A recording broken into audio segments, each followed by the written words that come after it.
ikkita odamda bir xil vaziyat bo'lgan, ammo ikkalasi ikki xil harakat qilgan. Mehnat munosabatlari bo'yicha o'tgan hafta bizga murojaat bo'ldi. Unda ish beruvchi ishchiga arizangni yoz degan. Bizga murojaat qildi. Nima qilishim kerak? Arizamni yozishim kerak, o'zi menga nimalar bo'ladi, nimalar qilishim mumkin? Bular tirnoq tagidan kir qidiryapti deganda biz ma'lum bir o'sha tegishli ularga maslahatlarni berdik. Shundan keyin ishga bordilar va bir haftadan keyin kelib rahmat aytib ketdilar. Hozir mana kelishuvga erishdik ish beruvchi bilan.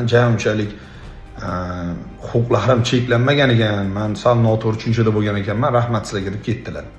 Va kuni kecha mana yana bitta inson murojaat qildilar. Ular lekin yoz arizangni deganda yozganlar. Hozir endi o'sha bizda maxsus mehnat munosabatlari bilan shug'ullanadigan advokatlarimiz ham bor. Komanda bu bo'yicha shug'ullanyapti.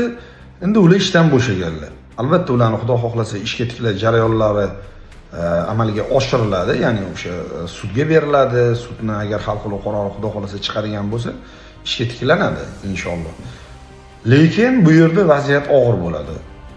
Mana shunday boshida yurist bilan maslahat qilmaslik odamning o'ziga ham ortiqcha yugur xarajat, resurslarni oladi va bu sudlarga ham alohida ortiqcha yuklama bo'ladi. O'shaning uchun har qanday vaziyatda albatta advokatlar, yuristlar bilan maslahat qilinglar.